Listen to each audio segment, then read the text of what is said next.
Hey guys, Pete here. This is my Watchmen Season 1, Episode 2 recap and review. The episode is titled Martial Feats of Comanche Horsemanship, which is the name of a painting we see later in Chief Crawford's house. Was directed by Nicole Castle, who helmed the pilot episode as well, and written by Damon Lindelof and Nick Cuse. It asks a lot more questions than it answers, which is alright by me at this point. The recap portion will contain spoilers for everything that's happened in the Watchmen universe through Episode 2 of the HBO series. After that, I'll dig into speculation about where things might be headed. I'll talk about trailers and different things that we've seen, so consider yourself warned. The episode opens with a series of flashbacks. We see the German propaganda pamphlet that Will Reeves ends up holding under Chief Crawford's hanging body and how it came to be there. If you missed this Easter egg from episode 1, it's a real pamphlet that the Germans dropped to lower the morale of troops during World War I, and it was the piece of paper that Will's father wrote the "watch over this boy" note on before getting him out of the massacre in Tulsa. Here, with a nifty shift of narration from character to character, we see it travel from real history into the alternate reality that is Watchmen. The importance of the paper itself isn't exactly clear, but Will is essentially verified to be the young boy we saw from the opening of the series. We learn that Angela took him away from the scene of the hanging rather than calling it in. It's a strange move considering the situation, and I guess we're supposed to interpret it as her not knowing what to think and wanting to investigate without distraction.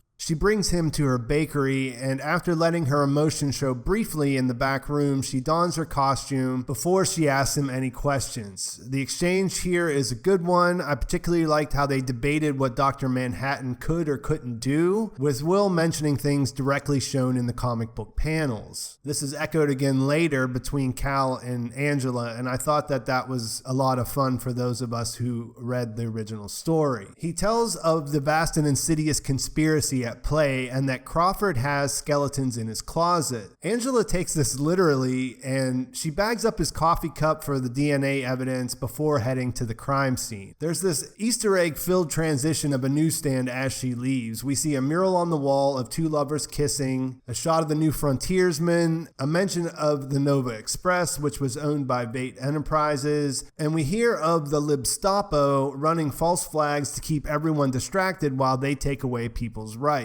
The newsstand is a callback to the comics, complete with this new character who I recognized as Bunny from The Wire, but he's been in a ton of things. We see that he's wearing the same type of hat as his comic counterpart. Another new character arrives to pick up some papers for a mystery woman based on their conversation. If you've been watching the trailers or anything really, it's obvious who this character is connected to, but I'll leave it as a mystery if you're trying to remain spoiler free. At the crime scene, Angela gets filled in on some of the details from Looking Glass.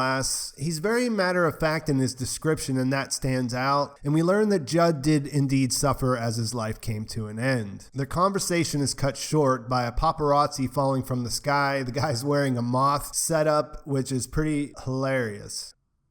Red Scare is present to underline the idea that tensions are running high and the police force won't be taking kindly to the murder of their boss. I found all of this intriguing, and we get a couple of emotional moments where Angela says that Looking Glass is a cold motherfucker, only for him to reveal that he's crying under his mask, and Angela embracing the body of her friend as they cut him down from the tree. That transitions us to another flashback where we see the events of the White Night unfold at the Abar house on Christmas. The Seventh Kavalry burst in, shotguns blazing. Angela is able to stab her first attacker, only to pass out after being shot as a second gunman hovers over her. She wakes up 3 days later in the hospital with then Captain Judd sitting by her bedside. He fills her in on the details of what happened, including the fact that her partner was killed. We understand that this is where her adopted children come from, and we see how Judd and Angela form their friendship and this bond starts between them. Red Scare lays out the plan to head over to Nixonville to beat some answers out of its inhabitants, and that's exactly what the police do. Angela thinks that maybe they should stop and think. She's even reluctant to join in until one of them takes a swing at her with a bat, and then she unloads on him mercilessly, which lets us know that she's dealing with this, but also that she's a very capable fighter.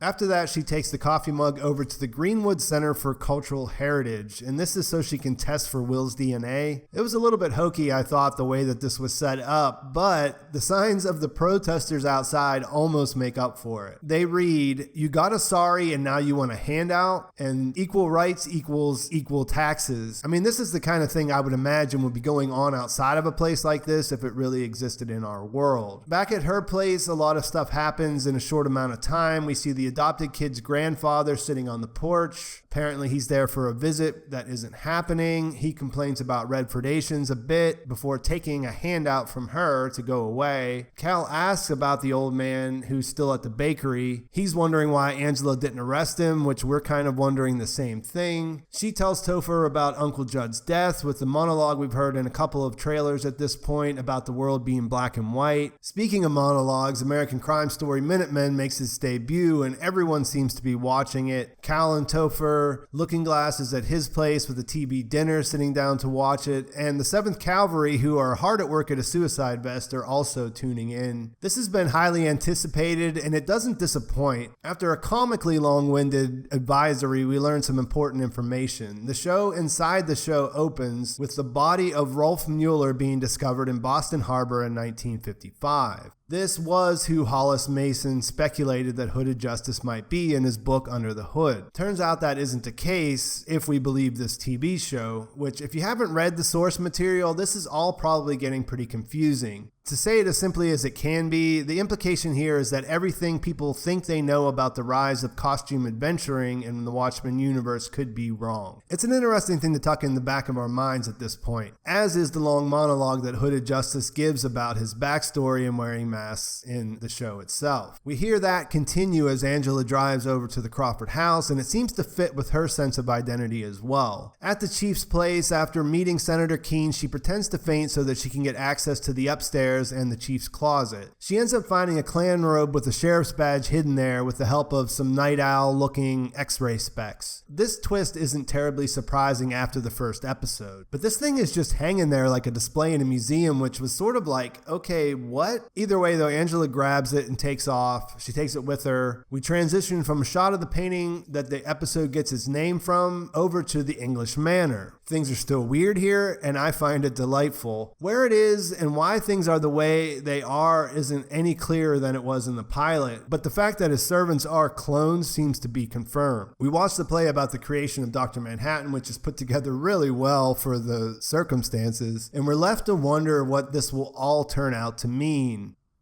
Back at the bakery, Angela finds that Will has escaped the handcuffs. He went across the street to the grocery store, and now he's there cooking some eggs. Oh yeah, he's also her grandfather, which she finds out, and he's there to show her where she came from. She suspects that he has something to do with the robe that she found because it's difficult to think of her friend being a closeted Klansman. He believably says that he doesn't know what she's talking about. He didn't mean literally that he had skeletons in his closet, but she decides to arrest him. When she takes him outside to load him into the car, an airship swoops in to rescue him. As the car's taken away via a giant magnet, the pamphlet from the beginning of the episode drops from the sky. He makes a clean getaway, and she's left there wondering, just like we are, what the hell just happened. The episode ends there with an outro of the Beastie Boys' Eggman, which is a fantastic way to end as far as I'm concerned.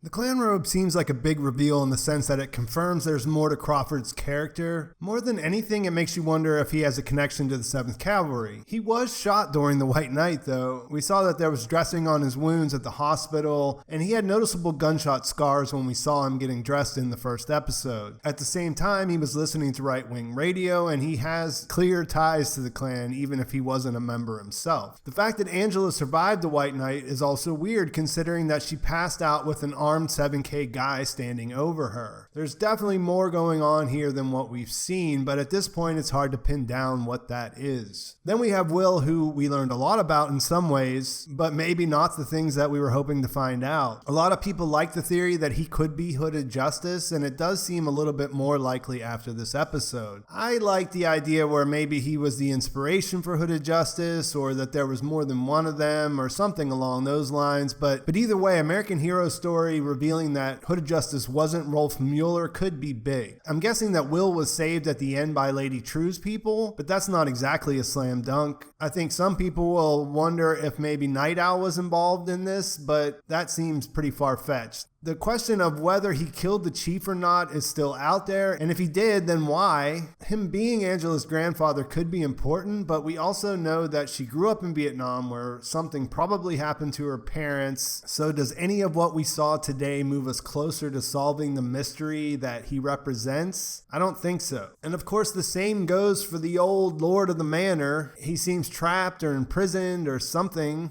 He's got quite a few clones at his disposal, and he really enjoys the play that he authored about Dr. Manhattan. Fans are probably thrilled that they got a blue dong finally here in this episode, but I'm not sure it explains much about what's going on there in that part of the world. And I'm not complaining. I like building out the stories of the characters and like having the mystery stew simmering over there on the stovetop. The Easter eggs are everywhere, and yet they don't seem obnoxious in a way that they're being presented. There's a ton of good theories popping up that you can ponder, and I'm not sure I'm married to any of them yet. It's a good place to be. Review-wise, I think this is a good follow-up to a solid pilot episode. In my mind, it could be difficult to transition from that, and I think they did a really good job. The world building is still really impressive. The directing, again, was really fantastic in this episode. There were a couple of scenes that were goofy, like I mentioned, the DNA test and when she first discovered the clan robe. But I liked how they sort of looped back on those, and they pointed out sort of how, like, one, it was crazy that Angela took him literally and that there being something in his closet, and two, how easy she found it, and so on. You get the idea. Like, I think it's really cool how they sort of loop back on that whenever her and Will were talking. Visually, everything looked consistent and good. It's hard to find things to complain about here. Music, the actors' performances, the look of everything, it seems to be firing on all cylinders. As far as speculation for what's to come, Laurie Blake should arrive in the next episode based on the trailers, and I gotta wonder if Angela taking Will away from the crime scene is gonna come back to bite her. Him leaving the way he did makes me wonder if we're gonna see him at all for a couple of episodes. Since not much time has passed, we should be getting the funeral with some backstory on Laurie and a better idea of what the Kavalry are planning. My thought about that is that they're probably using those batteries. They're gonna stage something that'll prove that the batteries themselves aren't dangerous, that it was all hysteria. From the PD files, we learned that there was a big backlash against Dr. Manhattan related technologies after the squid attack, which is why the batteries aren't used anymore. The Kavalry rightly believed that the attack was staged by Ozymandias, so I think undermining the idea that the batteries are toxic would go hand in hand with the attack being a hoax. On top of that, I think we'll learn about Lady True, the mysterious Vietnamese trillionaire who has taken over most of what was left of Vate Industries. We'll learn about what her plan to save the world is all about, which means that we have a lot to look forward to. Let me know what you guys think in the comments, and let me know what kind of bonus Watchmen videos you might want to see. What theories do you have? Which ones that are out there do you like? Where is this thing going? What's going on with Ozymandias? What's going on with Will? Is he Hooded Justice, or is it something else? Make sure you like this video if you enjoyed it. Make sure you subscribe to my channel if you haven't already. And that's it for today. Thanks for watching. I will talk to you soon.